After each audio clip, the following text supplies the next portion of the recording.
This video goes into more detail on how to use the call log. So you can find the call log by coming along to the tabs, and you'll see that it's this one here, the call log. And the call log is a record of all the calls that have come in or that you have dialed out during your show.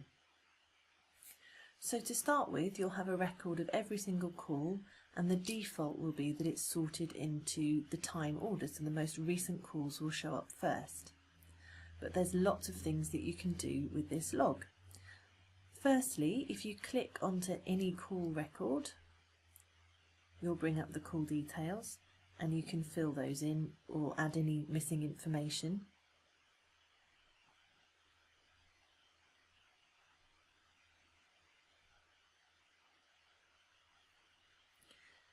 To get back to the call log, you simply click the back button. Now you'll see when I click on the call record, the menu at the side changes. So when we're in the main call log, this context menu down here has got all the options that you can use on the call log itself. And then when I click on the record, the options change to the things that I can do with that particular call. So I can go back to the main call log. I can add this call and the information about it to the on-air queue. I probably don't want to do that at this stage, so I can hit remove if I've done that, but that's where you could add the information through. I can call this person back. Now on my system I haven't got a phone connected, so if I press this button it will just give me an error message, but on your system it will dial a line. I can block the caller. This doesn't stop them from ever being able to ring you, it just adds an alert to say that maybe this is someone we might not want to use on air. If I've done it by mistake, I simply go into that alerts box and click the blank area to remove it. I can look at the caller's history. This is really useful. You can see if someone was already on air earlier on that day making a very similar point, and you can see if they are perhaps a very regular caller. The contest button is for if you're using our prize manager software, and that will link through to any prizes that this caller has won. You can add the call to the directory. I'll come to the directory in a moment. And if you want to, you can print the caller's details out. Not many places need to do that, but just in case you do, that's where the button is. So to go back into the call log proper, I'll just click the back button. And here we are back in the call log. Now as we go down the side, you'll see there are other things we can do. So if we click the flagged button, this will turn it from being a call log that's got absolutely every caller who has called us or we've called back, whether they were any good or not, and it will just show us the people that either we or our team have flagged as being possibly good for today's show. This list is incredibly useful because once I've got the flagged list highlighted, I can then sort the list again. So when I was answering calls, if I've been giving the callers a rating as I've gone along, I can change the sort order to be by rating, and then suddenly I've got the better callers right at the top because the 5-star callers are the ones who we think are the better callers for the programme. If I have more than one topic in the programme and I've been making sure I add the tags as I go along, I can then sort the list again or filter the list by tag, so I can now just see the callers who are calling about the elections item, and I've sorted them by rating, so I can now see all the people who might be good for today's show calling about elections sorted into the best order, so I know it's probably a good idea to call John first.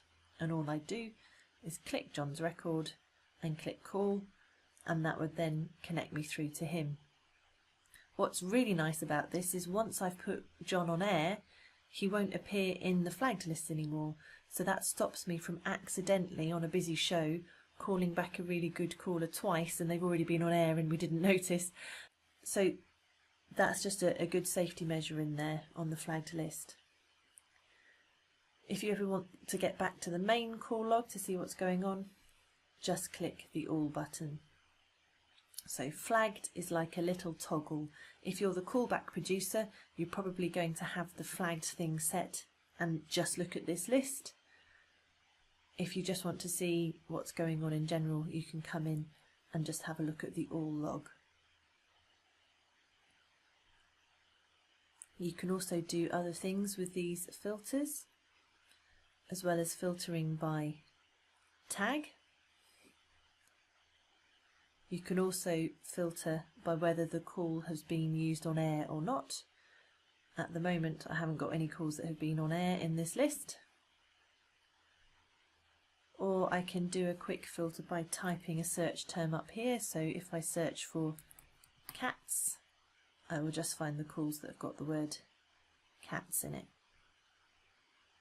If you ever think, I'm fairly certain I had loads more calls than this and I don't know what's happened, it's possible that you've accidentally got a tag or a filter set on here. So just make sure that you've reset anything that you don't want, and you can always come back into the main list if you really need to find something. Another useful button is the unanswered button. This gives you a list of all the callers that you didn't quite get to in time. So maybe you just had a flurry of calls all come in all at once. It was just you on your own and you didn't manage to answer everybody. But what you can do is hit the unanswered button, find all the people you didn't quite get to, and simply go down the list and call them back. It's a good way of getting more callers into your potential callers list if you've had a bit of a slow day and then a flurry all at once and you didn't quite get to everyone in time.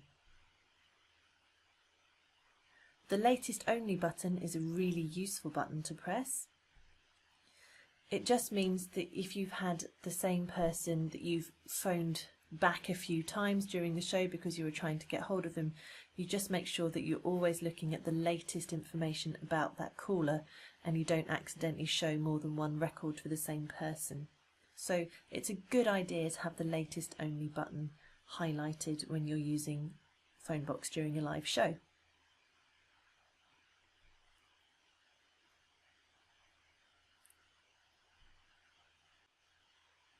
You see here, if I have it pressed, I have slightly fewer logs, but I don't have any duplicates.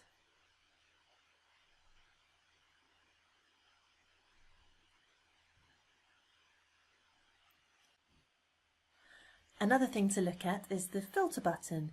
This lets you sort through all the calls that have come in for today's show, and just as earlier on, you can have a look at them by their tag. You can see which ones have been used on air and which ones haven't. You can sort them by time or by rating, how good they were. And you can also change the state. So some places have one set of producers who look at the flagged calls and then another set who look at the calls that have been marked as being ready. So maybe you're on a programme where you've got a lot of layers of producers to get through before you're allowed on air because it's a very sensitive political show. So that's what you can do with the filter on. You can also apply more than one filter at once, so you could look at calls that were marked as being ready and also had a particular tag on. You can do a search across the top for any particular word. And you can also apply another filter, and the filter can be toggled on and off. So this is the main call log because I've got the all button selected, and then I can quickly toggle to whatever filter I've applied. Again, just be careful here that you don't accidentally get mixed up and you think that you've lost all the calls in your call log because you've just set tons of filters and searches and no results are coming up. They are all still there, I promise. If in doubt, take the filter off and go back to the all log. The search function is really useful. Search allows you to go back further than the records for today's programme and look through your whole call database. Now it depends on what's set at your station. A lot of places the default is 1 year, but you can go into the search box and have a look for a caller that you've had in the past, one that you can't quite remember the details of, maybe you forgot to take down their address to send them their prize, whatever it is. we've got a separate video that looks at the search in more detail. Preview allows you to look at the next call in the list and look at all of the information that you hold about that call in one place. Question is where you set any additional questions you want your call screeners to ask if there's an extra topic on today's programme that's not the main thing people are calling in about. Perhaps you have to ask if everybody's going to be standing in the election, or maybe you want to ask if it's okay to take their details and add them to a competition draw you're doing, whatever's going on. You can set the questions by typing into here.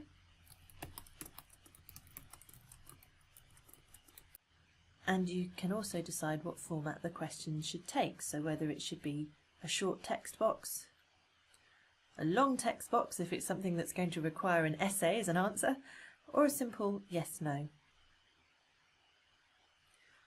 When you hit the tick button, the next time somebody phones in, that option will then be available to your call screeners. If you don't need that question for today's programme, simply press the X to remove it, and then the option won't show from the next caller coming in. It's a good idea to make sure that you only use the additional question if you know why you need it for the programme, because otherwise you're just giving your colleagues extra work and extra boxes to fill in that they don't need to. Similarly, down here, this is where you set your tags. Tags are a way of helping you to sort the callers as you answer the phone. So if you have more than one topic in the programme, you can set the tags, and then as you're answering the calls, you can make sure that you assign each caller to the right topic. To add a tag, you simply type into the box and then click away, and that's now saved automatically in the system. To remove a tag, you just press the X by the tag line. Again, make sure at the start of your programme you have a look at the tags and you think, do I need any today? Leave them clear if you don't need them, and add them in if you do.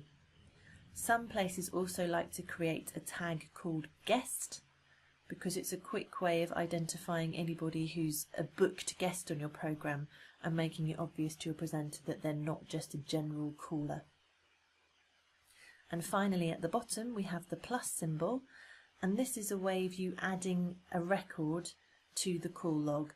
So maybe you know you've got a really busy show and you know that you've got to call someone during the programme, and you want to make sure that before your programme starts you just put their details into the system to save you time later on. So all you do is press the plus button, and then you'll notice a call record will appear. So you can put the caller's details in. If they're a guest and you've set a tag called guest, you could put the guest tag on if you like.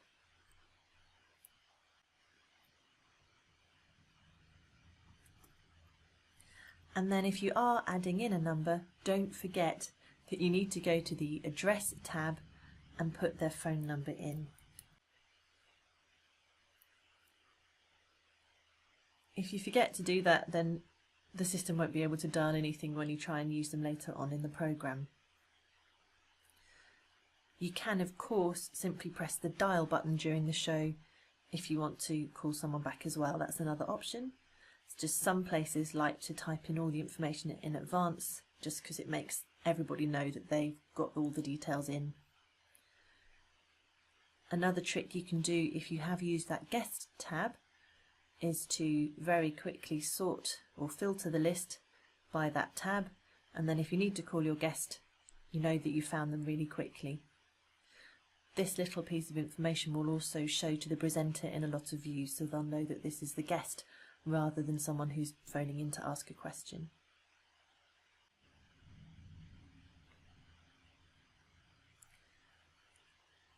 Another thing that can be useful is using these filters to show which callers have been on air.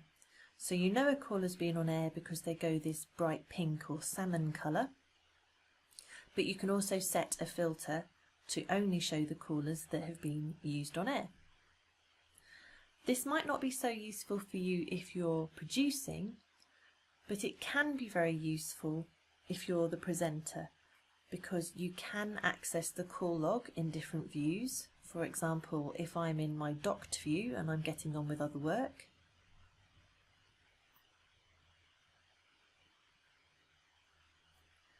I can still access the call log. So I could have the call log here and just see who's been on air, and that can be a good reminder if you're a presenter and you want to refer back and say, oh, earlier on we talked to Stuart and this was the point he made, so what do you think, Molly? You've got a nice list of who's been on air. It's also useful after the programme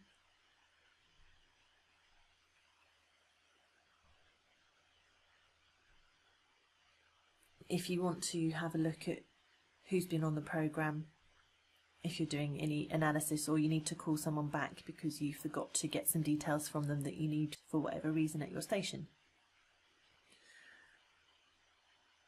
So that's a quick overview of the call log. Now there are a few things that can get people confused.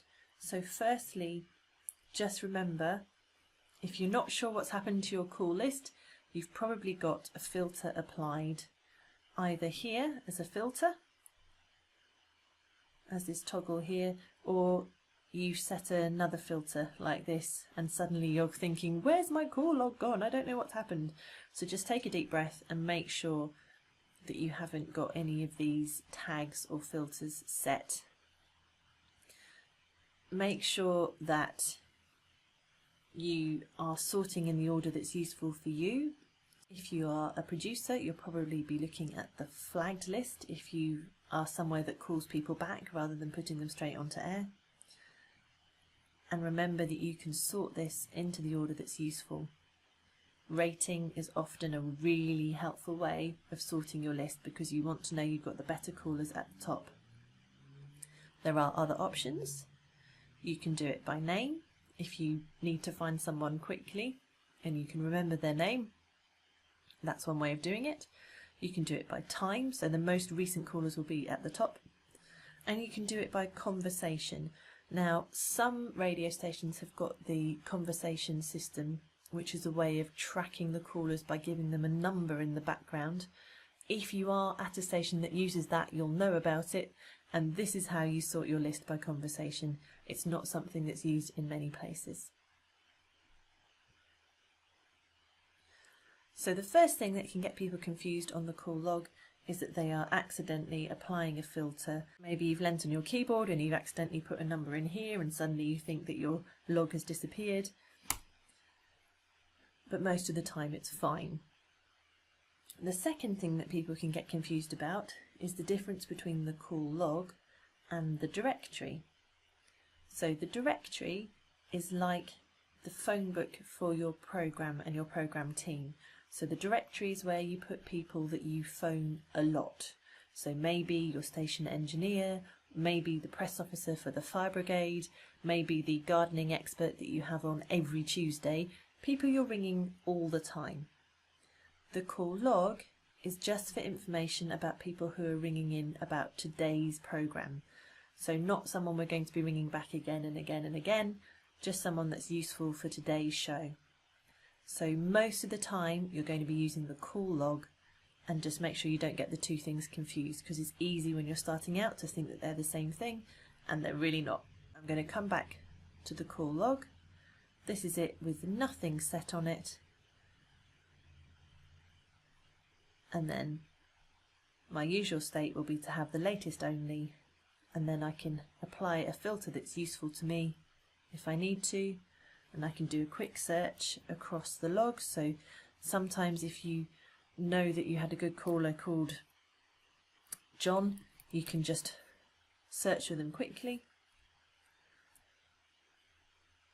So most of the time I'll either be set like this, or if I'm a producer and I'm somewhere where I am looking just for the callers that other people have selected for me as being good to call back, then I'll be sitting with my list in the flagged state.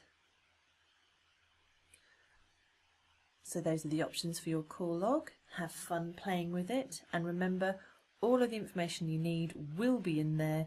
It's just a case of making sure that you can find it.